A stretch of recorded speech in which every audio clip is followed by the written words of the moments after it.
Welcome once again to another edition of Footnotes. Pastor Mark here, and today I'm joined in the studio with Justin, who is just in time, just in case, Justin Timberlake, Justin, can we keep going? Bieber. That's right. Whatever you want to throw in there. What a great name, Justin. It works well. No one knows who I am. I blend in every situation. Yes. Glad to be here, though. Long-time listener, first-time caller. Wow, that's great. Justin Smith is actually correct. who is in the studio with us today, our new director of youth ministries, and we're excited to get to know him. Now, Justin, I got to say this. My wife attended a personal educational enrichment seminar over at the school a year ago, and the person there said, never make fun of anybody's name, which is probably wise. But and so she's always telling me, you know, you really don't need to joke about people's names. But see, I always thought that if you gave somebody a name, like a pet name, you know, like Tootie or Bear, sure, that it was enduring, that you loved them, right? Now, that was just me. So I always thought if I gave somebody a name, then that was endearing. But apparently it's wrong. So just in case I've offended you, just in case. No, it's great. Me. I love it. I go by most things. Now, I will say there was, when we moved to South Haven, one of our first churches we visited, I went in and I introduced myself to the pastor who was at the door, and I said, "Oh, you know, what's your name? We haven't ever seen you here before." I said, "Oh, it's Justin Smith." And he looked at me like I was lying. He said, "No, it's not." Really? No, that really is my name. Okay, Justin Smith. I'm like, what kind of alias? Who visits a church with an alias? And so, but no, it's great. Obviously, there are 100 million Justin Smiths in America, but that's okay. I guess I didn't think that was that common of a name. Now, if you had said, you know, I'm Jane Doe, I would have said, really? Sure. But not Justin Smith. That's just me. Right. Maybe he was just the victim of too many name pranks. I have no idea. He probably was. I think I know who that was. Okay, yep. He probably was. Anyway, very good. Well, Justin, we're excited to have you. We're going to frame our conversation today just getting to know you. We want our people to know you better. Now that you're leading youth ministry, we want them to know who that is and how you're going to be beneficial. So we're going to start out, you know, tell us a little bit about yourself. Number one, who are you? Number two, what has God been calling you to do recently as of late? There's some things God's been doing in your life. And number three, since you are over our youth ministry, what's the direction and the philosophy that you're going to be going in youth ministry? So I'm looking forward to hearing all three of those. Let's jump right in with number one. So who are you? Sure. Who am I? Right. But my name obviously is Justin Smith. My wife and I grew up in and around Jonesboro, Arkansas. So we're both from that particular area, if anyone's familiar with that. I did not grow up in church. My wife, Jamie, she didn't grow up in church either. Both of us grew up in homes where maybe we were adjacent to some religious discussions, but I mean, not even a Christmas and Easter only, type family. My dad grew up Catholic. My mom grew up Baptist, and they decided, hey, let's just not do anything. And so, and we didn't, and so Sundays were for football and NASCAR. And I tell people somewhat jokingly, but realistically, my first encounter with the name and person of Jesus was in a history book. Now, as we're studying world history in 8th grade or 9th grade or 10th grade or something like that in public school. So I really, even in the middle of the Bible Belt in the city of churches in Jonesboro, Arkansas, had no real gospel interactions until I was 14 or 15 years old. Wow.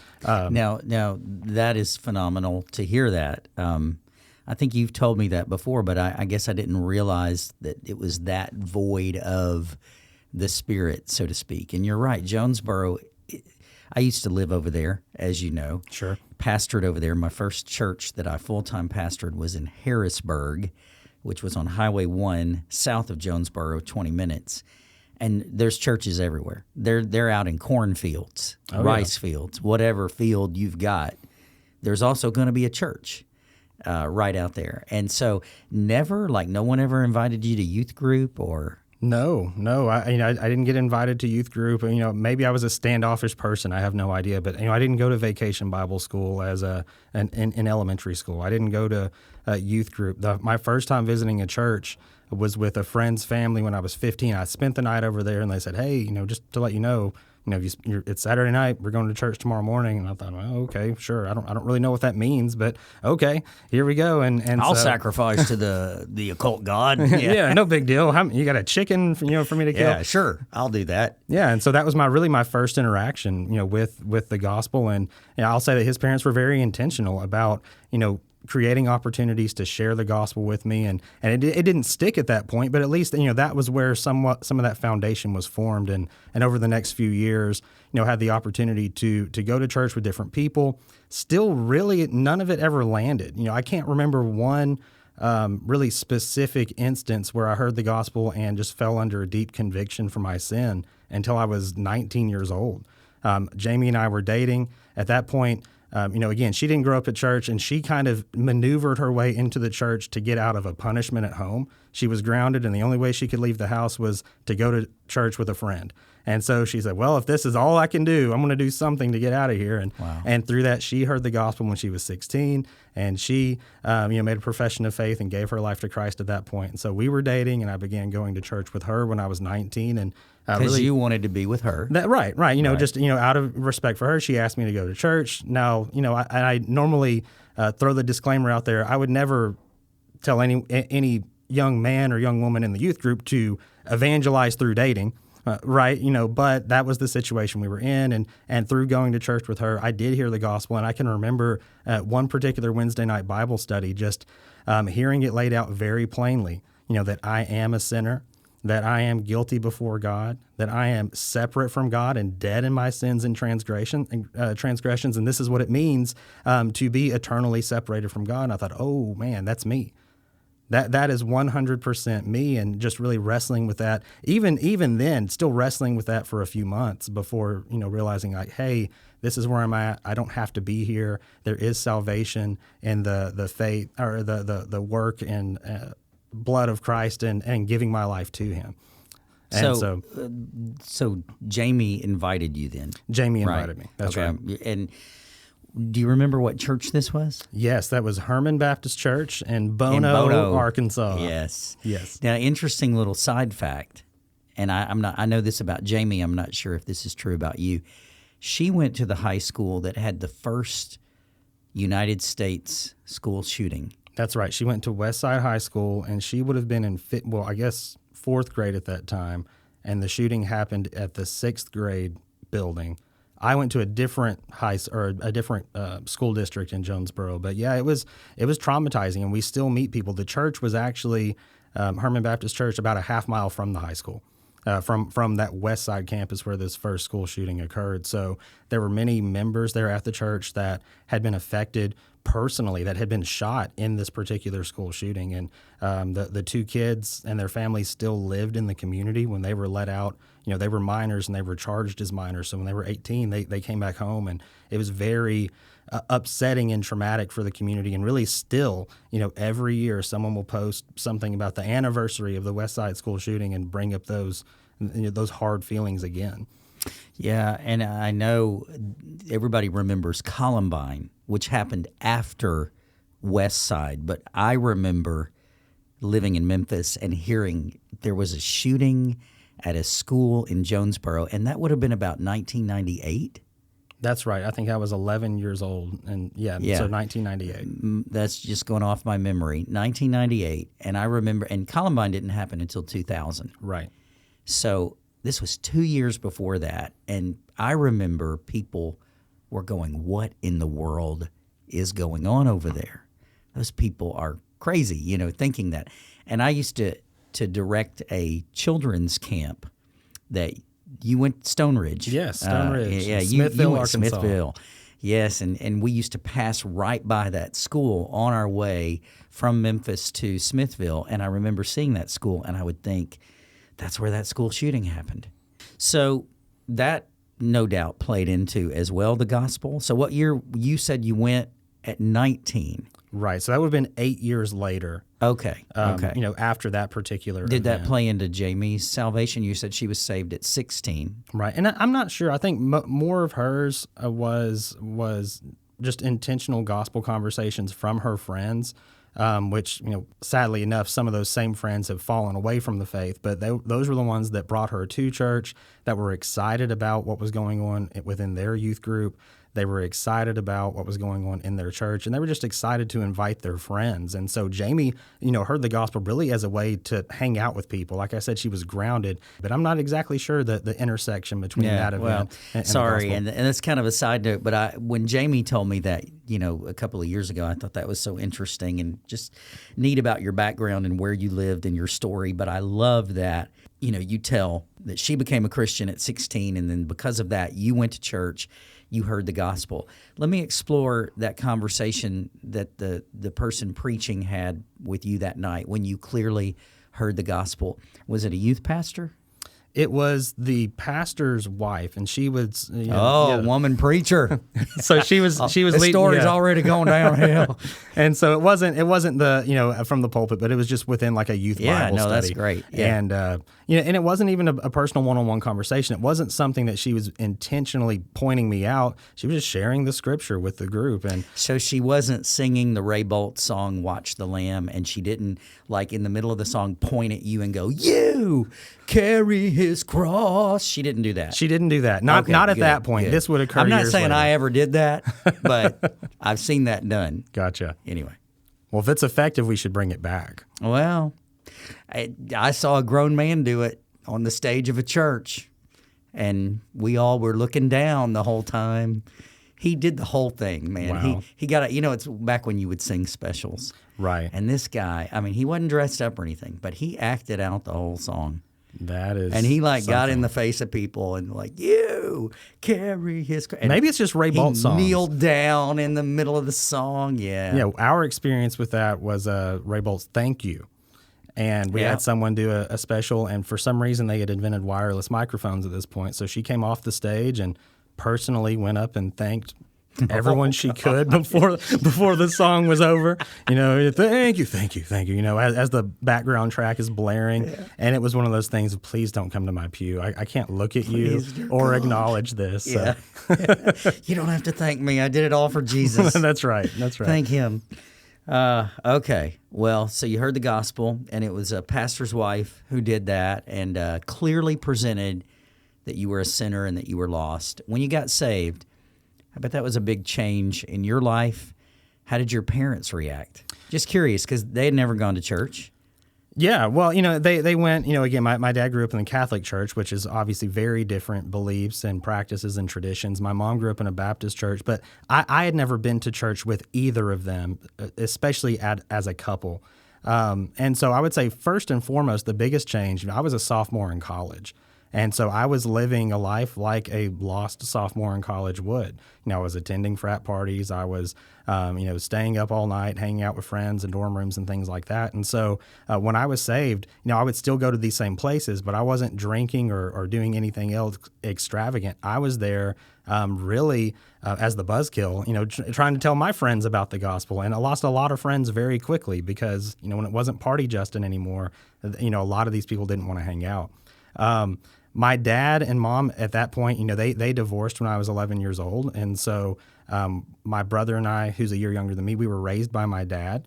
My mom fell into some vices and we were raised by him instead. And so by that point, he had remarried or was about to remarry or something like that, and had actually began visiting a Baptist church with his wife. And so our spiritual family tree kind of works backwards. Jamie and I heard the gospel and were saved first, and then we took that back to our parents, and now Jamie's dad, he's a professing Christian, and he didn't go to church.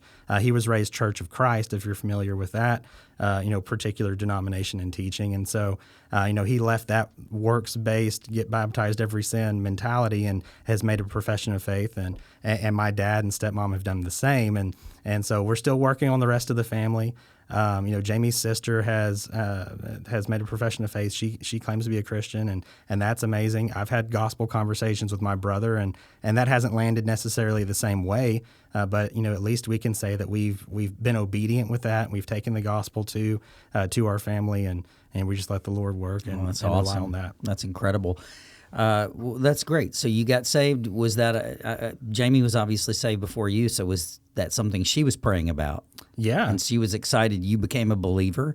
So you're dating, and that leads to marriage. that's right. So at that point in time, that would have been 2006, the end of 2006 when I was saved. I was baptized Super Bowl Sunday, 2007.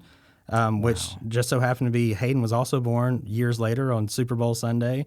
And then years later, he was also baptized on Super Bowl Sunday. So, the Super Bowl holds a big spiritual meaning to us. Not really. Wow. But just, Yeah. it's easy to remember. That first Sunday in February was very interesting how that worked out. But yeah, we would get engaged at the end of that year or toward the end of that year in August, and we'd be engaged for a year, and then we were married.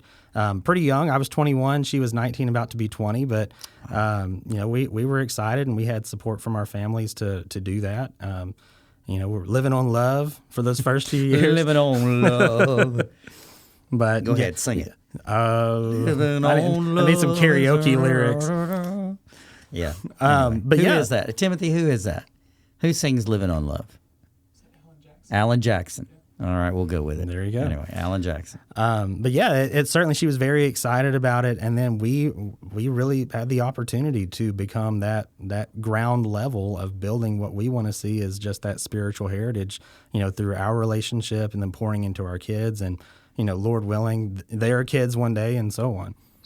Which gives you a good perspective as you're now ministering to youth, because you know what it was like to be a lost teenager. You know what it was like to come to Christ as a teenager, even though it was 19, and you've been on that side of the fence, and now you have a totally different perspective raising teenagers. You got Hayden, who's a teenager right now, and Hudson, who's coming up, and before you know it, Eden will be a teenager. Oh, not gosh. to leave out Evan. Right. So Evan anyway, will just be Peter Evan Pan. will always be Peter Pan. Yeah. So you got that whole perspective. Well, let's kind of move into this. So you guys got married. You started having kids, and you pursued math. And I want to talk about this because a lot of people don't know this about you. I was talking to someone recently, and they said, "What does he do full time?" And I said, "Well, he teaches at Christian Brothers math." And they said, "Oh, okay. Well, maybe he could come over here and teach at our high school." And I said, "Well, maybe, but that would be a step down, no offense, because he's got a PhD and he teaches at Christian Brothers University." And they said, Oh, I thought you meant the high school. Now, no offense to any high school teacher, but you are a university professor at Christian Brothers University in Memphis, which is a Catholic school. That's correct. But it's a well-known Catholic school in the Memphis area. Joe Birch went to Christian Brothers University. Do you know who Joe Birch is? I do not. He is a news personality for Action News 5, or he used to be. Okay. How do I know that, you ask? Well, when I was in high school, I wanted to be a TV news personality, and the recruiter for Christian Brothers told me, "Well, if you want to be like Joe Birch, come to Christian Brothers." So I almost went to Christian Brothers. Interesting. Until I found out the price. Yes. Yeah, and what you make if you're a Joe Birch starting out. Right. And I was like, that's not going to work. So anyway, Joe Birch went to Christian Brothers, and everybody's like, "Who's that? Did he recently retire, Timothy? Do you know? Do you still watch the news?" No. He looks like a faithful Timothy's 10 o'clock like, "What's news a person." newscast?" We have Google now, right? What's a newscast? So you went into math and you got your PhD. Tell us about that, because you kind of had a journey there. Sure. So, like I said, I was saved my sophomore year, and Jamie and I, began the process of engagement and marriage through our junior and senior year. I actually went into college debating between two different majors. I was going to be an engineer, or I was going to be an ag teacher. I was going to be a shop teacher and go back. Oh, wow. And well, then you should have gone to Texas A&M. Maybe You're going to be so. an ag teacher. And so, I had always been pretty good at math and science, and I thought, well, hey, I could make more money as an engineer, so I'll do that. and then was just very disappointed with the curriculum and. Now, and are we the talking teachers. about the kind of engineer that's like, she can't take any more, Captain? That kind of engineer? I think I was looking at ag engineering, so like working on tractors and soil and that so type not of stuff. on like Starships. Not on the Starship Enterprise, but I mean, it's all the same thing, right? Right. Tractor beams, tractors, they Same intersect. thing. Same thing. Well, something had happened. I wasn't spending as much time as I needed to be successful in that program. And so I wasn't doing very well in the engineering classes, but I still wanted to graduate in 4 years. And I thought, well, I can switch to math because I'm pretty good at that. So I'll get a math degree. I'll finish in 4 years. And Because math's so easy. yeah, no problem. And at that point in time, that everyone tells you if you just get a college degree, you can do whatever you want. And I thought, okay, well, I'll do that. And so I graduated in 2009. Right after the economy had collapsed in 2008, and you really couldn't do anything you wanted to do with a college degree. And so between graduating and continuing to pursue my master's and PhD, I did surrender to ministry and had the opportunity to be involved in ministries within that local church that we were a part of, whether it was working with the youth group, working with the college young adults, leading worship the last year that we were there. For some reason, there was a disconnect between vocational ministry and pursuing education toward that and the ministries that I was involved in that particular time. I think part of it had to do maybe with the association and the particular denomination we were a part of in Northeast Arkansas, and that is not a slight against any of them. There are many well-trained and well-meaning and faithful men in that area, but many of them, at least at that time, were not seminary educated or Bible college educated. It was very much feel a call to preach, be trained locally within your church or within whatever workshops or conferences were available through the denomination or the church, and you would kind of get trained up in this grassroots type of way. And so I saw that as sufficient while I continued pursuing a math degree. I graduated with the first one. I couldn't really do anything with that. And that was your master's, and that was from University of Arkansas State. ASU. Yeah, so I had my bachelor's at Arkansas State in math, my master's at Arkansas State in math. I taught math at Arkansas State for about 4 years until 2015, and then we moved the family to Starkville, Mississippi, and worked on my PhD at Mississippi State from 2015 to 2020. Wow. But that was a big jump. It Going was. from Jonesboro, the metropolis, to Starkville. Yeah, the cow field out there in Starkville, Mississippi. It was hard. It was difficult because, Hudson was 2 at the time. Hayden was 5. Jamie had graduated with her nursing degree 2 days earlier. And so, we were starting just a brand new chapter in our life, moving to a new place where we didn't know anybody. And it was hard. It was very difficult. And there were a lot of doubts. Should we have done this? What have I done? I'm taking my family to the poorhouse in Starkville, Mississippi.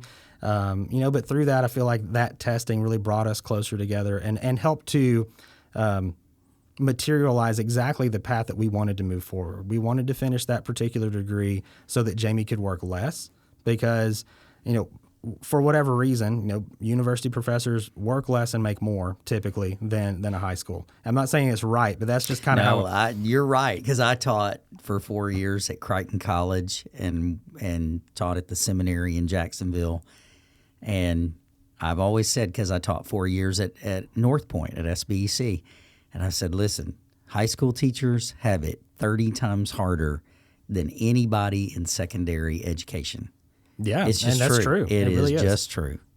And so, we knew that if I were able to get meaningfully employed with that, not only would I have more time than I had before, but Jamie would be able to work less than she had been working. I mean, she was my sugar mama. She put me through the PhD program, really. I mean, she worked incredibly hard, homeschooling the kids, working full time, and balancing all of that.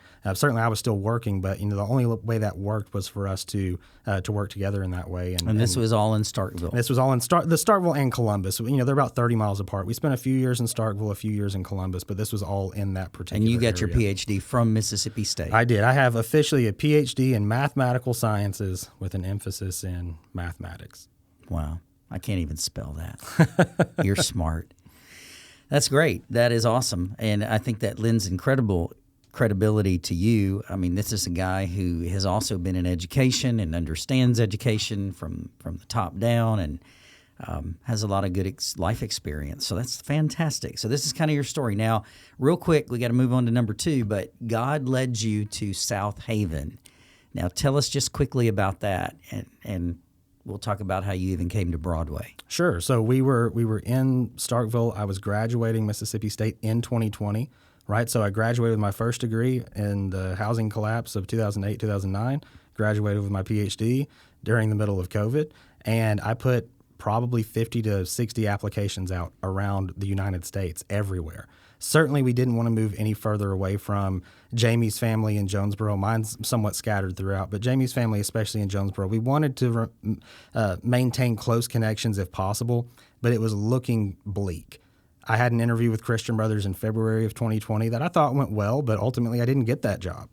And so I was jobless in May of 2020, wondering, okay, well, maybe I can work at Dodge's Chicken or the Dollar General, whatever I need to do to put some food on the table. And Christian Brothers called me back in May and offered me a job that they had created specifically for my skills and talents that they saw. And that's what brought us to this particular area. Jamie, being a nurse, wanted to work at Baptist DeSoto. And so we chose South Haven over Memphis or Olive Branch or any of those other particular areas. And once we moved here, we had visited probably 4 or 5 or 6 churches from July 2020 until October 2020, and just knew that one, we had visited for about 6 to 8 weeks. We were very discouraged. We didn't feel like that's where God had us, and did not want to start the process of looking for a church home again.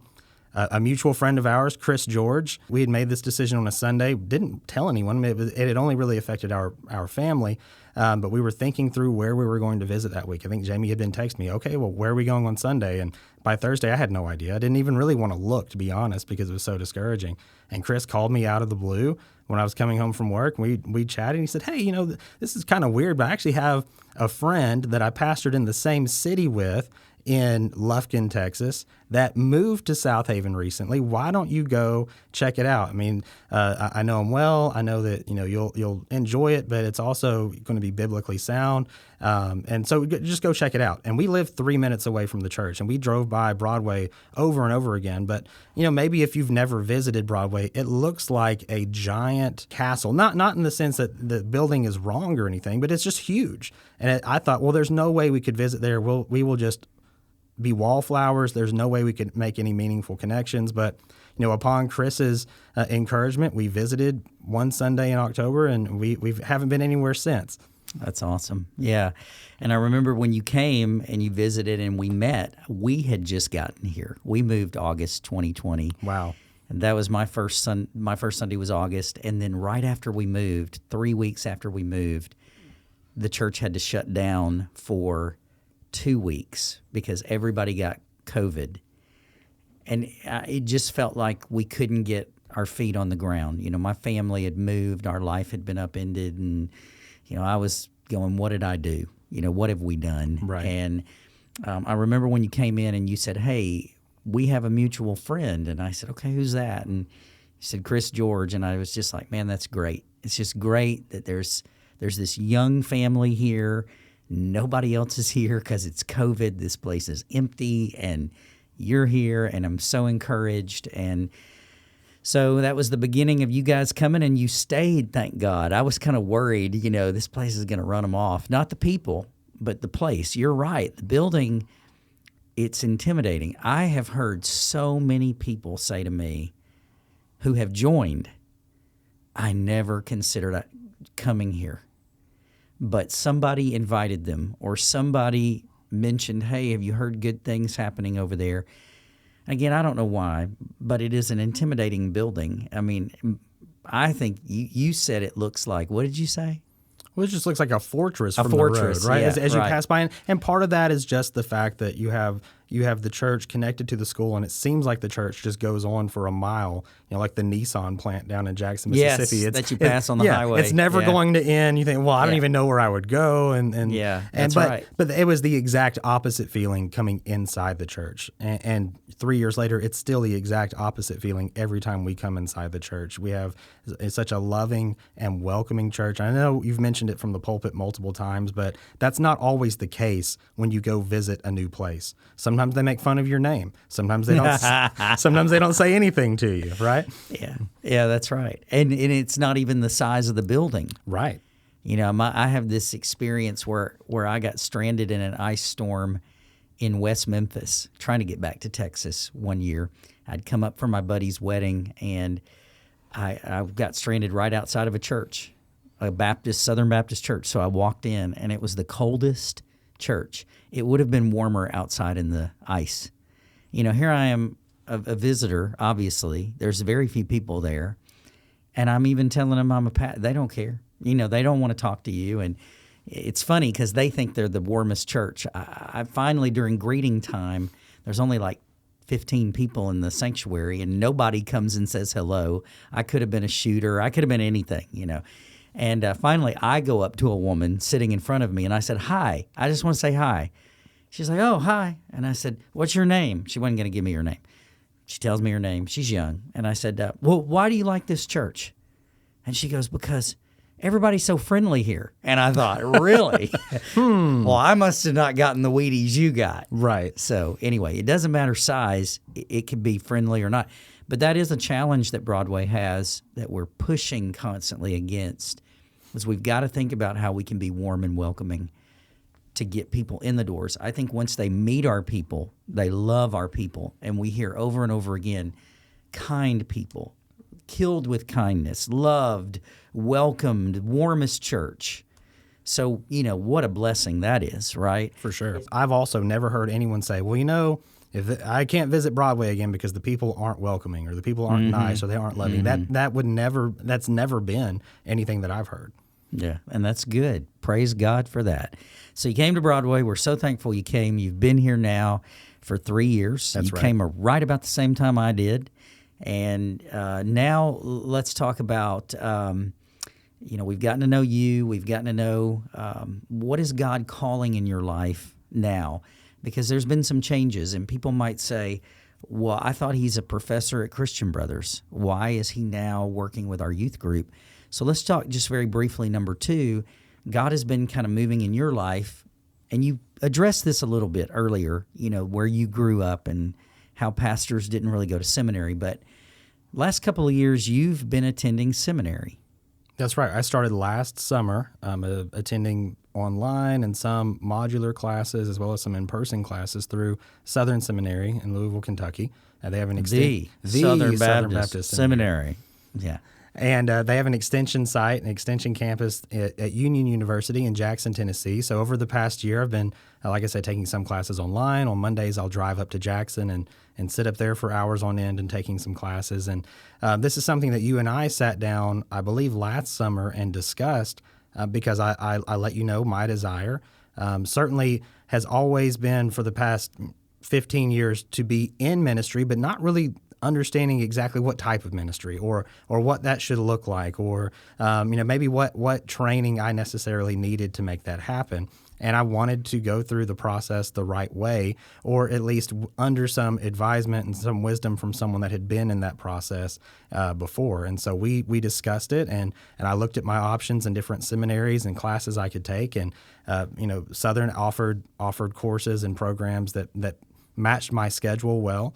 But certainly it's always been our desire, even before I began working on the PhD, of thinking, if God will allow it, we want to go through this process where I can be gainfully employed, where Jamie can work less and really focus more of her attention on the kids at home, because that is her heart, that is her desire, while I can go back to seminary, get some more formal training, find a way to plug in at a ministry at a local church that we join. And, praise God, that's exactly what has been happening over the last 3 years that we were here, and over the last year specifically working on seminary classes and being able to be involved with the youth group, at first in a very particular way, working with the youth praise band, and then over the last 6 months, certainly that's expanded.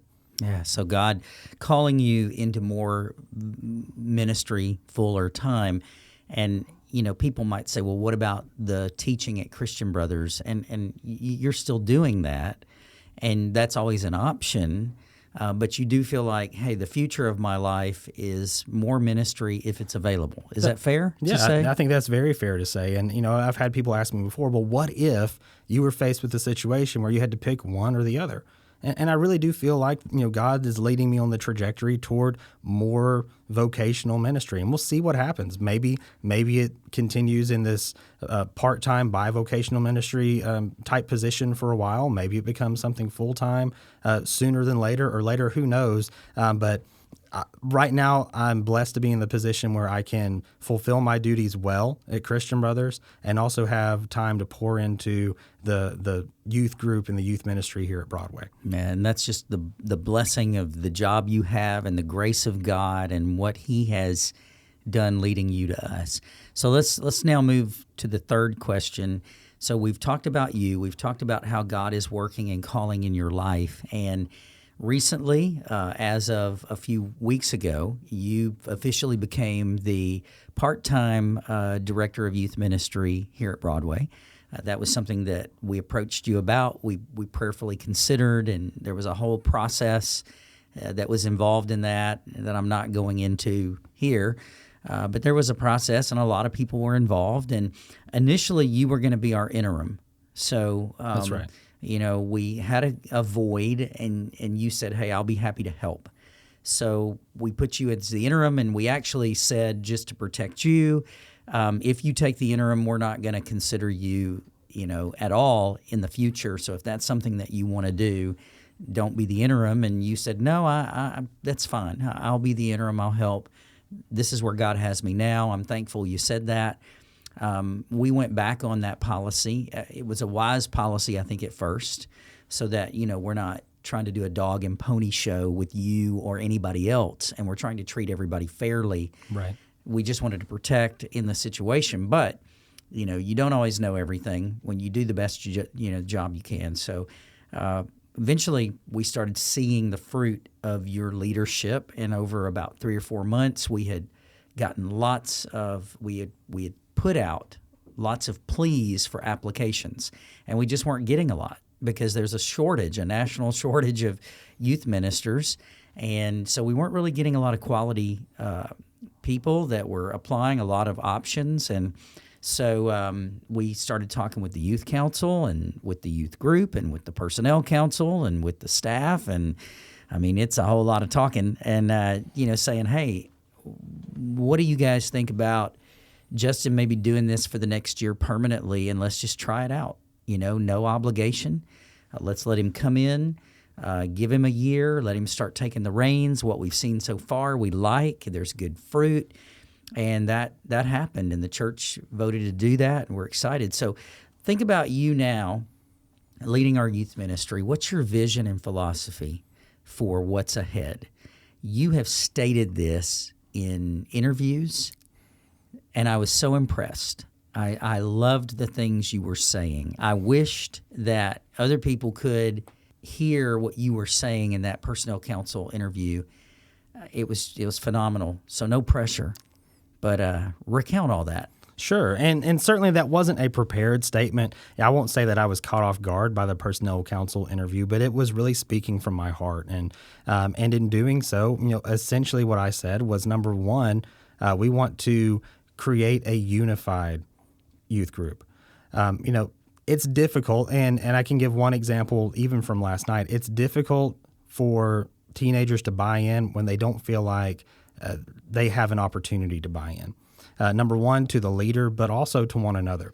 For instance, last night, as we have our Wednesday night Bible study and youth group meeting, I was just collecting some basic information. Hey, I have a questionnaire. I want to know when everyone's birthday is, what your favorite food is, candy, those types of things, so that when your birthday comes up or when a special moment or occasion comes up, that we can know the best way that we can minister to you. And one particular kid said, this is the third one of these I've had to fill out since I've been in the youth group, and I'm only in 9th or 10th grade. And, but that's the type of mentality. They think that, okay, well, this is just the next guy up. And who knows how long they're going to be here, because unfortunately, that's the history they have right now. And so we want to create a situation where they know there is consistency, there is longevity, and we can begin creating a foundation where those students that are here currently and maybe that have been here and have fallen away for whatever reason can begin to gel together as Broadway's student group. And so we want to create an opportunity and opportunities weekly, but also through special retreats and conferences and camps where we can build one unified group from 6th grade to 12th grade. Now, it certainly doesn't mean that everything we do is always going to be geared toward every single student in the youth group, but we want to build that youth group mentality where you're part of that body. Beyond that, we want to create mature and faithful believers. And so for those that are willing to put the time in and willing to be poured into, we want them to thrive in this ministry so that as they come in from 6th grade through 12th grade and graduate in a sense from that youth ministry, that they feel prepared to immediately serve and serve well at the local church, serve and serve well at a Baptist student union or Baptist collegiate ministry, to be able to take the reins and immediately begin pouring into others, maybe even pouring back into that same youth group. And along both of those lines, we want to make sure that we are reaching with the gospel students all across DeSoto County. We have an amazing ministry attached to the church in North Point, and we want to make sure that we are a physical and spiritual presence at North Point, and that students know that they are welcome and that they are invited and that they can be a part of Broadway's youth group. And we want to do the exact same thing at DeSoto Central and South Haven High School and Olive Branch and Lewisburg. And we already have some students from those particular schools, but we really want the gospel to be the foundation that unites our students, not the school that they're coming from. And we have the opportunity to really create that type of youth ministry right now, where Broadway is a melting pot, in a sense, of all of these different students from all of these different high schools and middle schools that are really bonding under the cross of Christ, not through any other necessarily grade friend group or school friend group. We want to create one unified group under the gospel that will go out and continue to grow and reach others. Yeah, I love that. And you said in that it's great that we have this 61 or 66 acre campus, but this isn't all there is. I mean, we've got to go out. That's right. We can't just focus right here. We've got to go out. And we want to begin loving our neighbor and reach into our community that, quite frankly, is changing, and be that presence if God is going to lead us, here.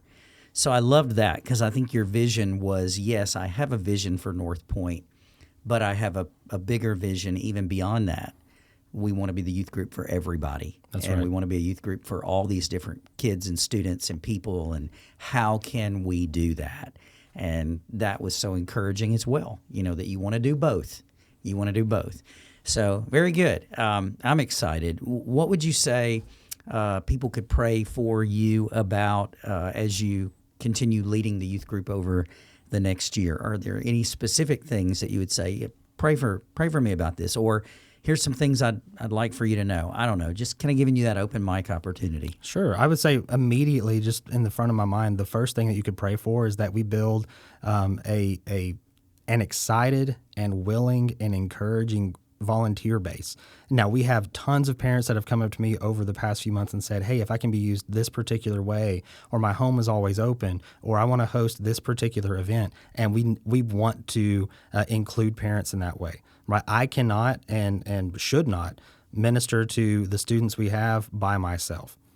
We will burn out very quickly. We will do a poor job. It really does take more than one person. It takes a village, for us in order to come alongside one another and create meaningful relationships, meaningful connections. Like I was talking with one individual last night, I'm not always going to be the person that people connect with the most in the youth group, and that's okay.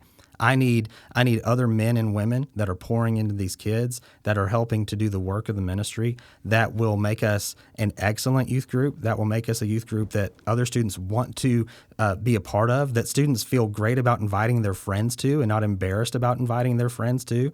We don't want to be doing things in a dilapidated space with no forethought whatsoever. And so we really need a team to come together and make that happen. So just praying that we would have the right people in the right places in order to execute the plan and the vision and the direction of the youth ministry. Just praying for healing and unity within the youth group. I've mentioned there are some kids that are going to have to deal with their own discouragements from the past few years. They're working through maybe some of their own cynicism of well, okay, well, Justin's up front now, and he has all these great plans. Let's just wait 18 months and see what happens. It's going to be somebody else. And Lord willing, it won't be. I don't know that I can be 95 as the ministry director, but I have no future plans other than pouring into this particular group at Broadway Baptist Church and making it the best possible youth ministry it can be. And so certainly just helping me to flesh that out through the volunteers we have, through working through some of the issues that the students are having, and just praying for me and my family, making sure that we spend the appropriate amount of time pouring into the students, pouring into the ministry, while also just safeguarding what we have at home and making sure we're still loving our kids correctly, that I'm loving my spouse correctly and not putting them on the back burner and being a bad example that way. That's fantastic. Well, we are praying for your success because your success is our success. And that's what I have said to our staff from day one. I want you, staff, to be successful because your success in ministry is my success. Amen. And your failure in ministry is ultimately on me as well. So I want you to do well, and I want to support you and push you to do well because we all rise and fall on leadership. It's just the truth. And that's the way it is. So, amen, brother. Well, you're doing a good job. You're leading. Let me say that publicly. I mean, everything I've heard from parents, from faculty, from church members, even from Timothy. And Timothy is a hard guy to get a praise out of. I go to That's him. all I need. I go to him every morning and say, "Praise me, Timothy," and he doesn't. So even Timothy gave you a praise. I've heard nothing but good, in all seriousness, from people. Justin is doing a great job. Even the youth. Some of our teenagers, high schoolers, said, "It is the best teaching that I have had since I've been in the youth group." Now, that's saying a lot, knowing who said that. Yes. It's the best teaching that I've had since I've been in the youth group. Students, he's doing a good job. He's trying to unite us. He's got a good attitude. We're encouraged, all of those things. And I just want to publicly say that because I'm hearing it across the board. And that blesses my heart. I've told our staff that's all come on. We've had a lot of new people and new transition recently, and we're adding. And I've said, I hope to encourage you, and I typically don't get in your business unless there's problems. And when parents start calling me and people start calling me and saying, here's this issue, then I'm going to start talking and moving around, and I'm going to be asking you what you're doing constantly. And otherwise, you won't hear from me. I'm a hands-off, hey, man, you do that, that's great. And I'm happy to say that's what's happening now for how many months? 6 months? Yeah, I think we're on 6 months now. I hear nothing but just blessing, blessing, blessing, and you can probably contest to this other than me showing up at Slim Chickens last night to eat with my family. I try to stay out of it. No, you will show up and inspect at close range if we have food at times. That's right. That's exactly right. Yes. Because I came to Amy Lawler's pool party just because I was at a discipleship group and I was hungry. And I said, I know they're going to have pizza. And I even told y'all that. I said, the only reason I'm here is I knew you'd have extra pizza. And we did. And you came and you ate and you brought your kids, and it was a fun time. We had a great time. Yeah. So thank you for always thinking of my stomach. Of course. And over the last 6 months, and this is really kind of our motto, no matter what position we're put in, is just to be faithful where God has us. And when that was working with Youth Praise, we wanted to be as faithful as we could so we could sign our name to that and make it the best it possibly could be. And with the interim tag, we wanted to be as faithful as we could, knowing at least at that time that this was going to have an end. But even with that, be as faithful as we could. And then, through the opportunity we had to transition into this more permanent, at least for the next year, and then see what happens from there, we want to be as faithful as we can be because I hate absolutely hate putting my name on something that's not thought out, that's ultimately garbage. I want it to be the best it possibly can be if my name's going to be attached to it. And we're just praying that God will help us to do that every day. Amen. Well, we're praying for that and for you and for the youth group. And on that note, we are going to end this podcast, and we're going to thank Justin for being our sponsor, who's just in time, just in case, Justin Timberlake, Justin Bieber, but most importantly, Justin Smith. That's right. Amen.